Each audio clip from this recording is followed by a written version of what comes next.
Il y a des choses que l'Église catholique ne veut pas que vous sachiez.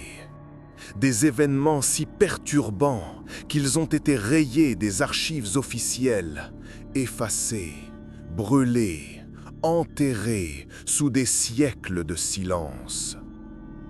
Entre 1767 et 1770, dans les montagnes sauvages du Vivarais, 4 attaques ont eu lieu. 4 massacres que les prêtres ont attribués à des loups enragés. Mais les témoins, ceux qui ont survécu, ils ont parlé d'autre chose. Quelque chose qui marchait sur 2 pas. Quelque chose qui sentait le soufre et la chair pourrie. Quelque chose qui portait les vêtements déchirés d'un homme. Ce soir, vous allez découvrir ce que l'Église a caché pendant plus de 250 ans. Et quand vous aurez entendu cette histoire, vous comprendrez pourquoi certains secrets doivent rester enterrés. Le Vivarais, une région montagneuse du sud-est de la France, coincée entre les Cévennes et la vallée du Rhône. Un territoire de forêts denses, de gorges profondes et de villages isolés où les légendes sont plus anciennes que les églises elles-mêmes. En 1767, le Vivarais était un endroit oublié par le royaume. Les routes étaient des sentiers de boue. Les loups descendaient des montagnes chaque hiver. Et la vie était dure, brutale, courte. Les paysans travaillaient la terre rocailleuse jusqu'à l'épuisement. Les femmes accouchaient seules à la lueur des chandelles. Les enfants mouraient de fièvre avant leur 5e année. Et quand la nuit tombait, personne ne sortait. Parce que dans le Vivarais, la nuit appartenait à quelque chose d'autre.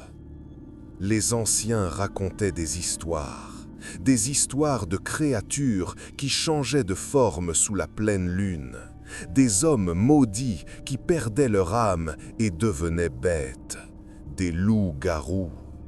Mais personne n'y croyait vraiment. C'étaient des contes pour effrayer les enfants, des superstitions de vieilles femmes édentées. Jusqu'à la nuit du 12 octobre 1767.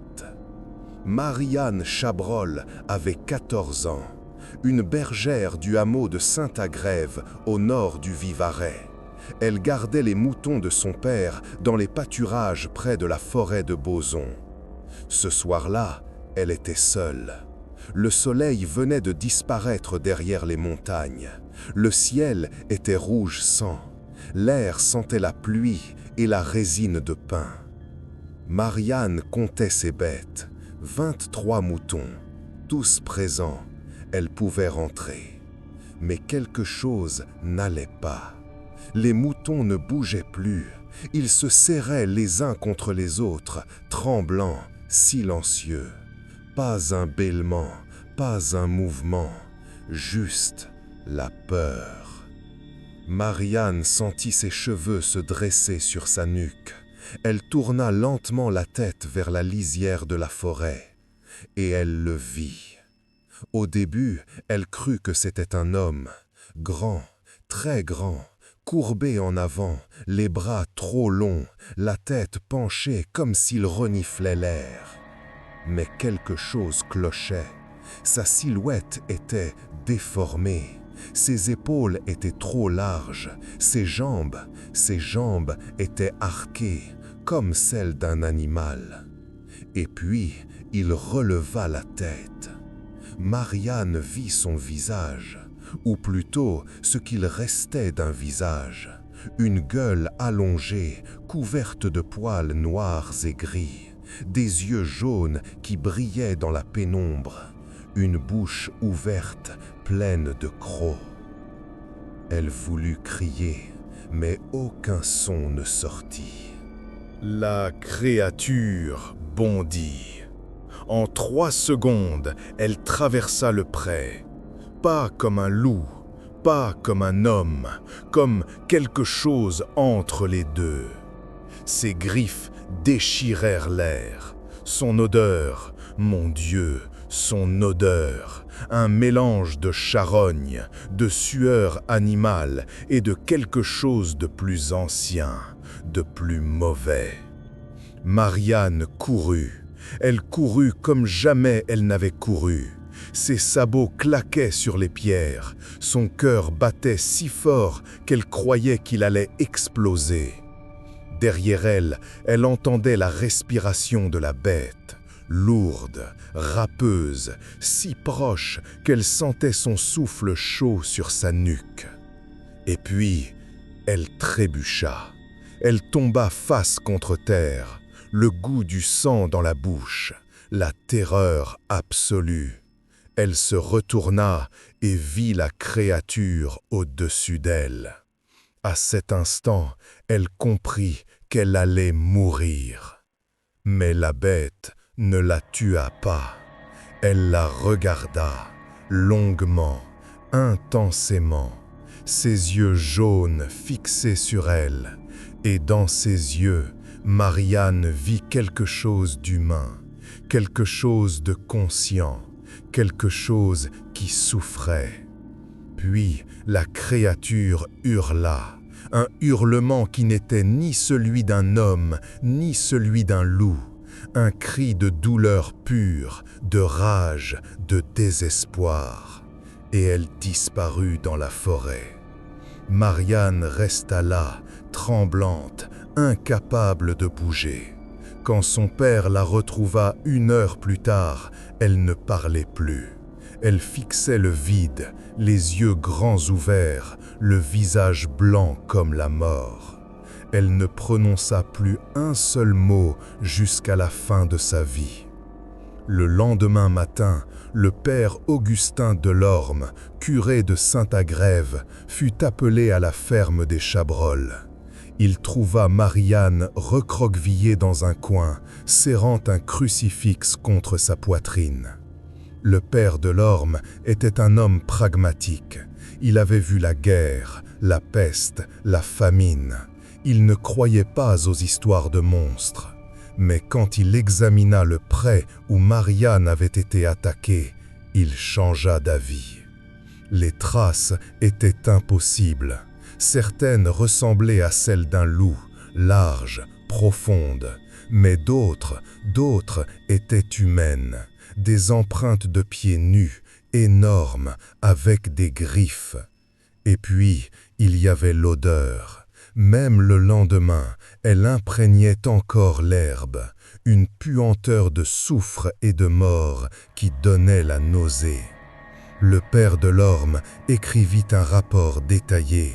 Il le scella et l'envoya à l'évêché de Viviers. Il demanda de l'aide, il demanda des réponses.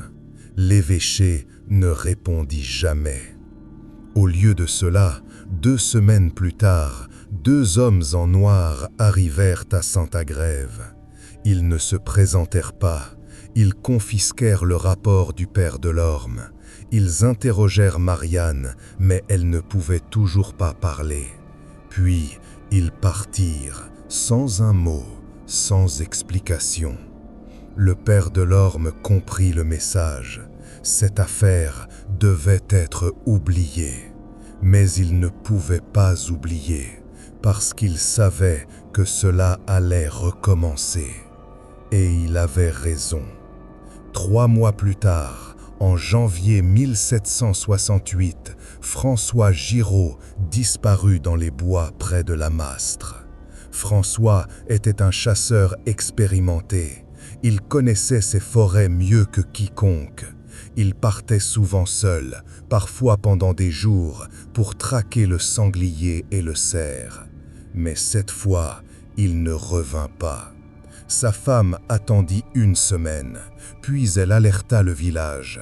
Une équipe de recherche fut organisée. 12 hommes, armés de fusils et de torches, partirent dans la forêt. Ils le trouvèrent au 3e jour, ou plutôt ce qu'il en restait. Son corps était à moitié dévoré, ses vêtements déchiquetés. Mais ce n'était pas ça le plus troublant, c'était la manière dont il était mort.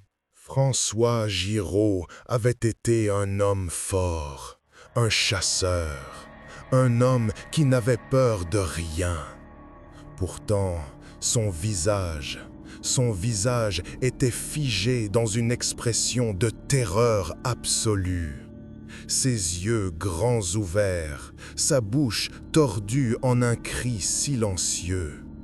Et ses mains étaient crispées, les doigts enfoncés dans la terre, comme s'il avait essayé de ramper, de fuir quelque chose. Les hommes examinèrent les traces autour du corps. Des empreintes de loup, beaucoup d'empreintes de loup, mais aussi autre chose. Des traces de pieds humains, nus, griffus, mêlés aux traces animales. Et sur un arbre, à 3 mètres de hauteur, des marques de griffes, profondes, longues, comme si quelque chose avait grimpé là et observé. Les hommes ne dirent rien, mais ils pensaient tous la même chose. Ce n'était pas un loup. Parmi les hommes de l'équipe de recherche se trouvait Jean Pascal, un bûcheron de 42 ans, un homme taciturne qui buvait trop et parlait peu. Mais ce soir-là, à l'auberge du village, après avoir bu plus que de raison, il parla. Il raconta qu'il avait vu quelque chose dans la forêt, quelque chose qu'il avait observé pendant qu'il cherchait François. Une silhouette entre les arbres, grande, trop grande pour être un homme, trop droite pour être un loup. Elle ne bougeait pas, elle restait là, immobile, à les regarder. Jean avait essayé d'attirer l'attention des autres, mais quand il avait tourné la tête, la silhouette avait disparu. Sauf qu'il avait senti son regard. Même après, même maintenant, il sentait encore ce regard sur lui. Les autres hommes lui dirent qu'il avait trop bu, qu'il imaginait des choses, mais il ne le regardait pas dans les yeux en disant ça. Parce qu'ils savaient tous. Quelque chose rôdait dans ces forêts, quelque chose qui n'aurait jamais dû exister. Et ils chassaient. L'attaque suivante eut lieu en mai 1769. Cette fois, les victimes étaient des enfants. 3 enfants du village de Vernoux, Pierre, 8 ans, Sophie, 6 ans, et le petit Thomas qui venait d'avoir 4 ans. Ils jouaient près du ruisseau, à la lisière du bois.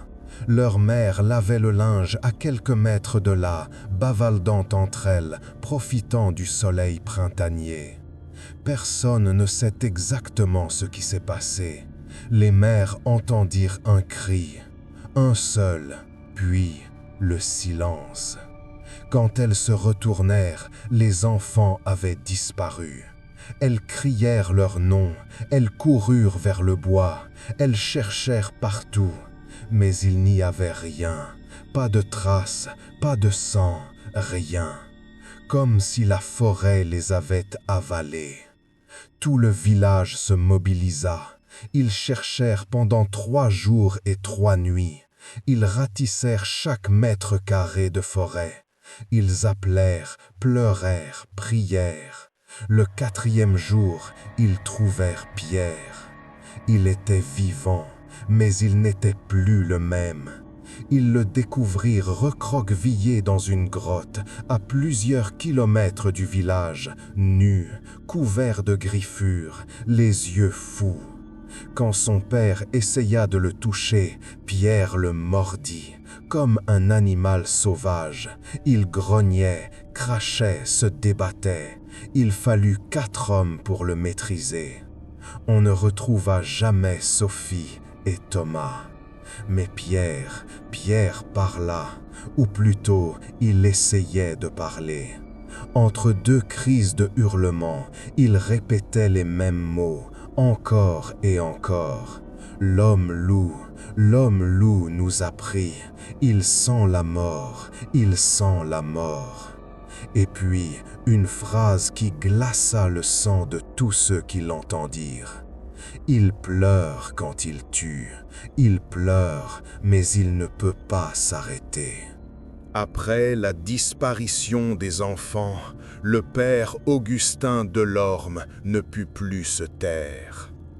Il rassembla tous les documents qu'il avait pu collecter, les témoignages, les rapports, les dessins des traces, tout. Et il écrivit une lettre, une longue lettre désespérée à l'archevêque de Lyon. Dans cette lettre, il suppliait l'Église d'intervenir. Il parlait d'une malédiction, d'une créature démoniaque, d'un homme transformé en bête par le diable lui-même. Il demandait qu'on envoie un exorciste, qu'on organise une chasse, qu'on protège les innocents. La réponse arriva 3 semaines plus tard. Une seule page, courte, froide, définitive. L'archevêque ordonnait au père Delorme de cesser immédiatement toute enquête. Il lui interdisait de parler de cette affaire. Il lui rappelait que propager des superstitions était un péché grave et que l'Église ne tolérait pas la désobéissance. Le message était clair: tais-toi ou subis les conséquences. Le père Delorme obéit, mais dans son journal personnel, qu'il cachait sous une lame de plancher de son presbytère, il écrivit une dernière phrase. « L'Église sait, elle a toujours su, mais elle préfère le silence à la vérité. Que Dieu nous pardonne à tous. » Ce journal fut découvert en 1893 lors de la rénovation de l'Église. Mais à cette époque, personne ne voulait déjà plus en parler. La dernière attaque documentée eut lieu le 17 août 1770. Une nuit de pleine lune, une chaleur étouffante, pas un souffle de vent. Le genre de nuit où même les insectes se taisent. Le village de Mézilac dormait, portes barrées, volets fermés. Depuis les événements des années précédentes, personne ne prenait plus de risques. Mais dans une ferme isolée, à l'écart du village, vivait la famille Bonnet. Jacques Bonnet, sa femme Élisabeth et leurs 3 filles. Des gens simples, pieux, travailleurs. Cette nuit-là, Jacques fut réveillé par un bruit, un grattement lent, régulier, comme des griffes sur du bois.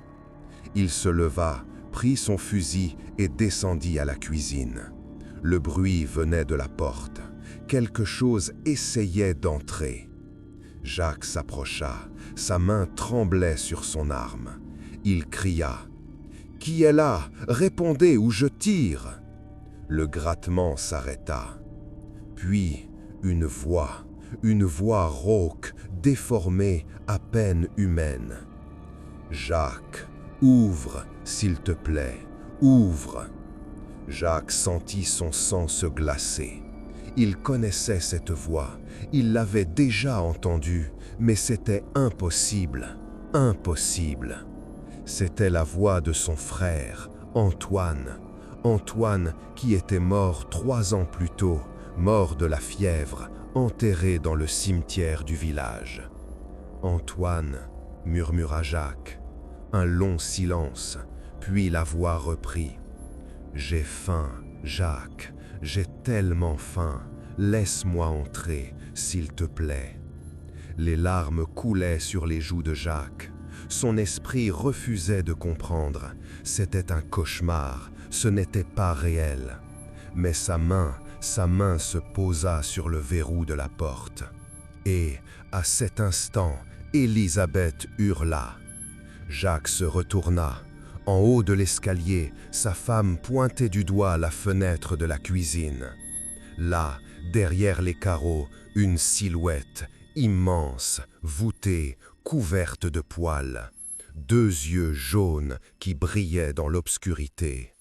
Ce n'était pas Antoine, ce n'était pas son frère, c'était la bête. La fenêtre explosa, des éclats de verre partout. La créature se faufila à l'intérieur avec une agilité terrifiante. Jacques tira. Le coup de feu retentit comme le tonnerre. Il toucha la bête à l'épaule. Elle ne tomba pas. Elle ne recula même pas.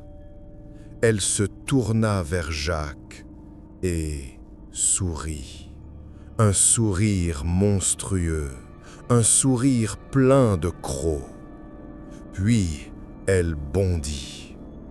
Ce qui se passa ensuite, personne ne le sait vraiment, parce que Jacques Bonnet ne parla jamais de cette nuit. Mais quand les villageois arrivèrent au matin, alertés par les coups de feu, ils trouvèrent la ferme dévastée, des meubles renversés, du sang partout, des marques de griffes sur les murs, le plafond, le sol. Jacques était vivant, à peine. Il tenait ses 3 filles contre lui, enfermées dans la cave. Élisabeth n'avait pas survécu. Et sur le seuil de la maison, gravé dans le bois de la porte, un symbole que personne ne reconnut, mais que le père Delorme identifia immédiatement quand il le vit. C'était une marque ancienne, médiévale, utilisée par les inquisiteurs pour identifier les possédés. La marque du loup-garou. Après cette nuit, tout s'arrêta. Plus d'attaques, plus de témoignages, plus de traces. La créature avait disparu, comme si elle n'avait jamais existé. L'Église envoya des représentants. Ils interrogèrent les survivants. Ils confisquèrent tous les documents, tous les rapports, toutes les preuves. Ils ordonnèrent aux villageois de ne plus jamais parler de ces événements. Ils menacèrent, ils intimidèrent et surtout, ils effacèrent. Les registres paroissiaux furent modifiés, les causes de décès changées, les témoignages détruits. Tout fut réécrit, tout fut transformé en accident, en attaque de loup ordinaire, en tragédie naturelle. Officiellement, il ne s'était rien passé dans le Vivarais entre 1767 et 1770. Mais pourquoi? Pourquoi l'Église a-t-elle tant fait pour cacher la vérité? La réponse se trouve dans les archives secrètes du Vatican, des archives que très peu de gens ont pu consulter. Dans un document daté de 1771, un cardinal écrivit ceci. « Si le peuple apprenait que de telles abominations existent, que des hommes peuvent être transformés en bêtes, que le diable a ce pouvoir, alors la foi serait ébranlée. Les gens douteraient, ils auraient peur de l'Église elle-même. Il vaut mieux le silence, il vaut mieux l'oubli, même si cela signifie laisser le mal se perpétuer. Laissez ces mots résonner dans votre esprit. L'Église savait, elle a toujours su, mais elle a choisi de protéger sa propre image plutôt que les innocents. Aujourd'hui, si vous voyagez dans le Vivarais, vous ne trouverez aucune trace de ces événements.